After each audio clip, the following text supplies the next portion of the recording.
Hello everyone! So, kumusta nga ba sa Explorer 250 version 2 after 1 year? So, kaka 1 year lang ng motor na to nung July 29. So, ayun, may picture. Nag-story sa aking Facebook. So, sa video na to ipapakita ko ano yung mga advantage, ano yung mga nagustuhan ko sa motor na to after 1 year, at ipapakita ko lahat ng updates kung ano bang nangyari sa motor na to. So, kasali na dyan positives at ang negatives. So, lahat na yon isasabi ko. Okay, so unahin natin yung mga positives. So, okay, positive muna tayo.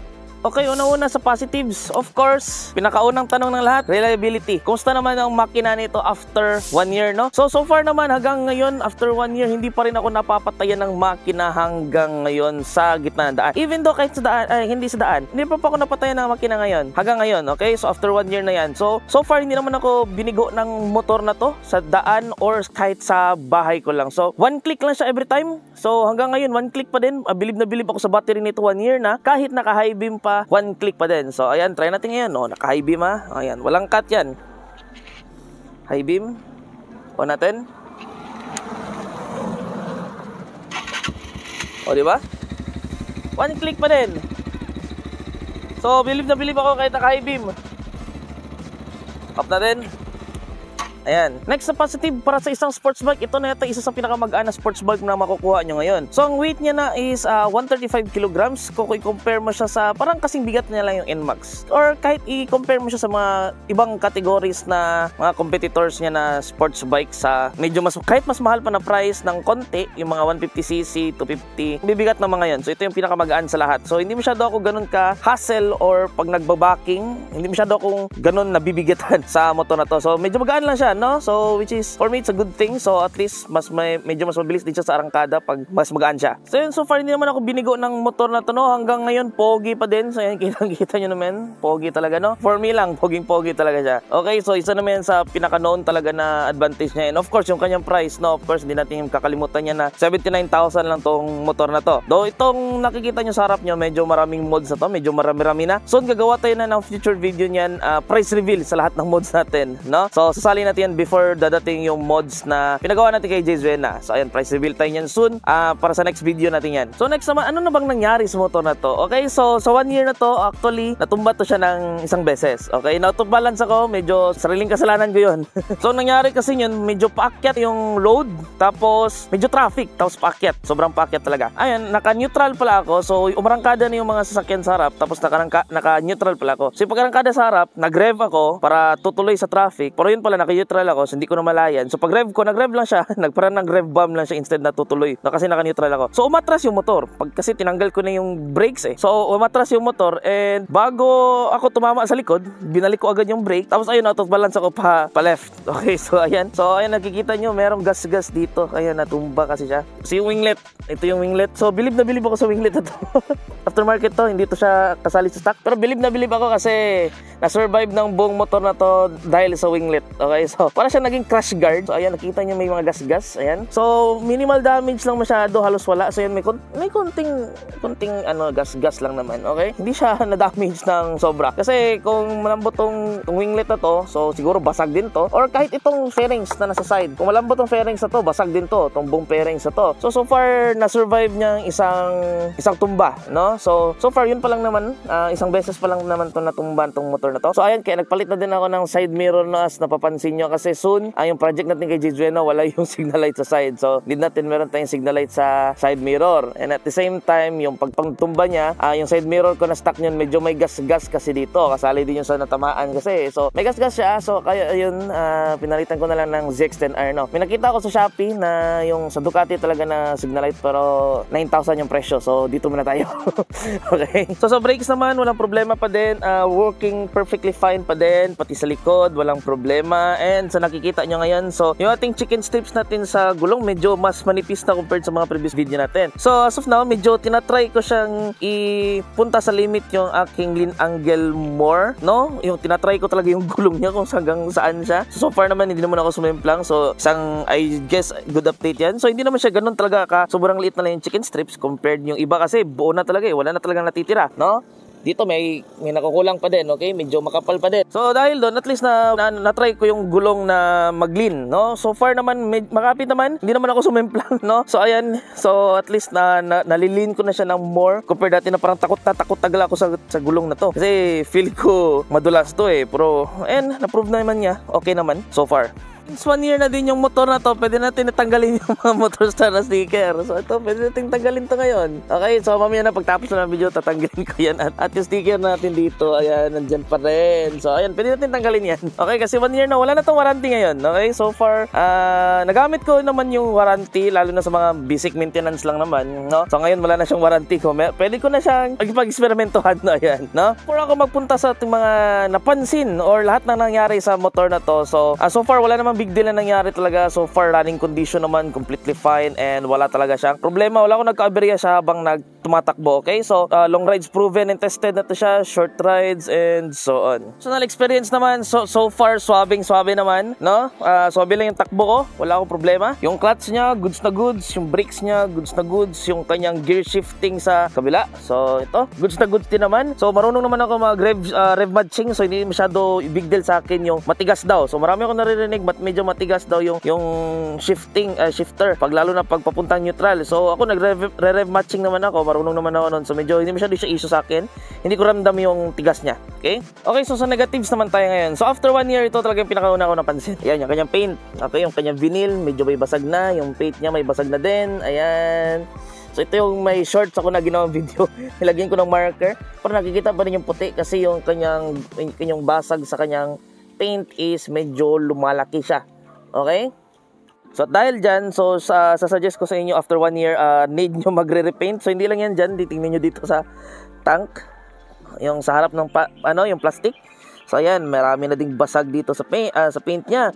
Though dito naman so far sa tangke niya, sa metal, wala namang problema, no? So I think hindi lang siya dahil sa paint lang kasi nag-survive naman siya dito. I think combination na to siya ng paint and ng kanyang plastic na gamit. So maybe lang, so kaya siya ganito, nababasag. Kasi sa plastic lang eh, dito wala eh, pero same paint lang yung gamit dito. So ayan, so plano ko soon lalagyan ko ng carbon dito, sa taas lang, hindi nakasali dito sa baba. So hanggang dito lang, carbon ganyan, no? Ayan. So yan yung first, yung paint. So next naman, yung ating foot peg sa may brakes. Napansin ko yung spring dito, sira na. Ayan, wala na yung spring dito. So ito, naputol yata yung spring natin dito. So ayan, yan. So sa akin naman, bumabalik pa din naman siya ng kanya, so walang problema lang yan. So as for me, pero sa iba, baka magpapalit na sila ng ganito, pwede nyo naman ito palitan, walang problema, madali lang to eh. Bang nabibideo, ngayon ko lang napansin. So ano to, ba't merong matigas dito? Hindi ko alam kung ano to, hindi ko muna tatanggalin.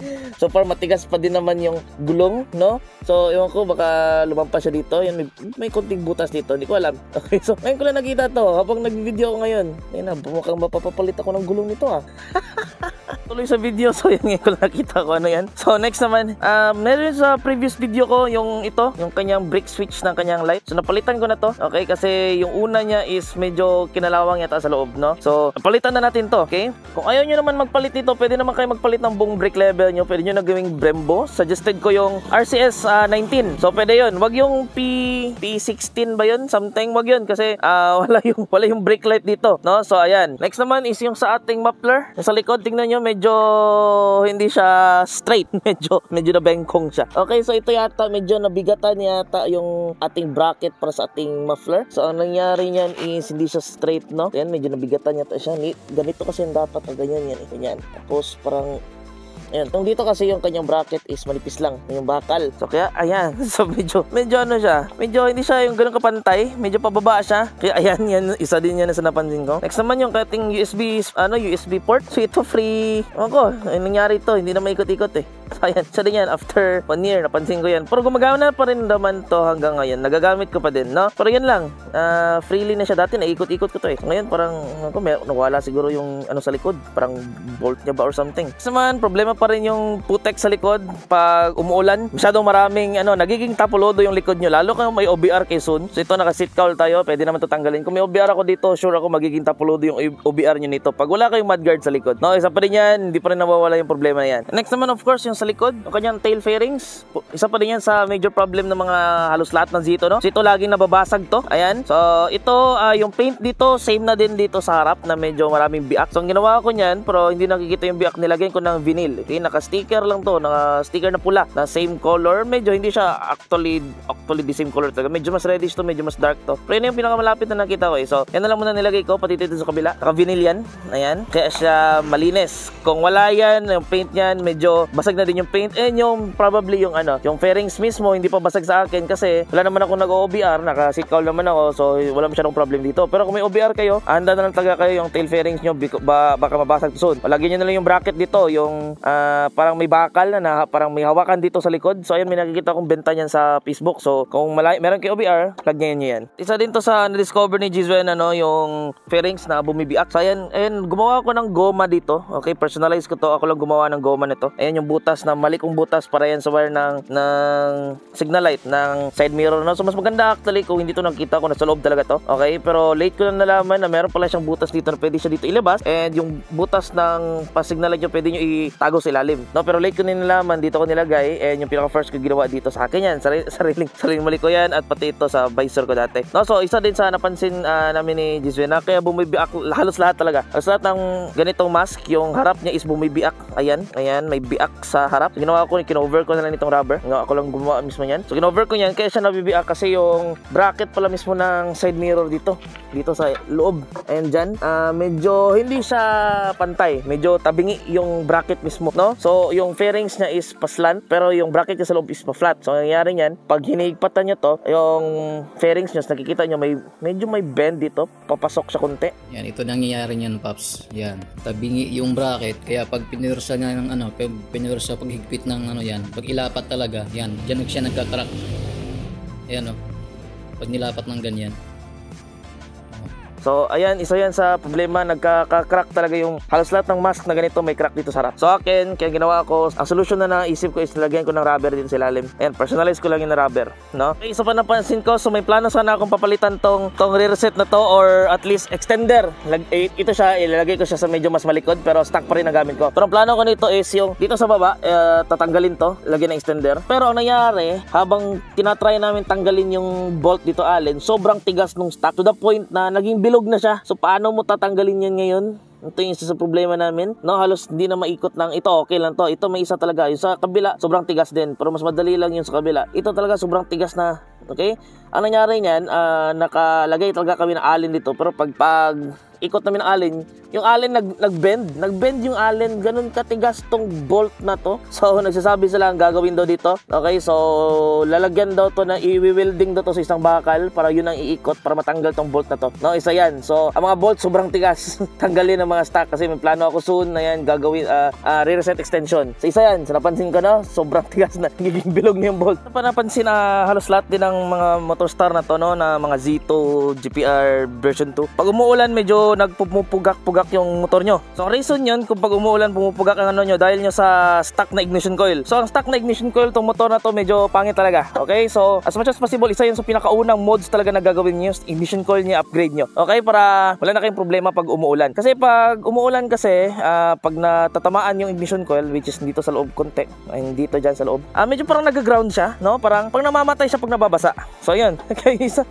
yun sa problema na nakita ko talaga, no, na yung early days pa ng motor na to, yung ilang months pa lang. So napansin ko talaga yung sa ignition coil na yan. Kaya pinalitan ko, wala na akong problema. One click na lang lagi. Ayan, palitan nyo yung ignition coil na yun. Then kahit na stock pa yung lahat nyo, okay na yun. Yung ignition coil talaga muna, palitan nyo talaga agad yun. Pero so far naman sa lahat na napansin ko sa motor na to, no, lahat ng mga sinabi ko yung mga negative na yun, for me lang naman, hindi siya big deal for me, no. So madali lang na siya na-remedyohan. So ayan, hindi naman siya yung naapektuhan talaga yung riding experience ko, no. So complete pa din naman, wala pa rin ako problema sa lahat. So ayan, nasa kanya-kanya naman tayo. Kung sa tingin nyo deal breaker yon, so nasa inyo yan. Hindi naman ako bias dito para na magsinungaling para i-promote talaga itong motor na to. Kung deal breaker sa inyo yan, understandable masyado. Have a nice day. So ayan, no. Soon yung next video natin na gagawin nito is price reveal sa lahat ng mods natin after 1 year nito. So bago dadating yung mga na pinagawa ko lahat kay Jizwen na full body kit, so gagawin mo natin ng price reveal bago yun. So kung meron naman yun, kung dumating na yun, price reveal tayo ulit pag meron na yung mods na yun. Okay, so medyo marami tayong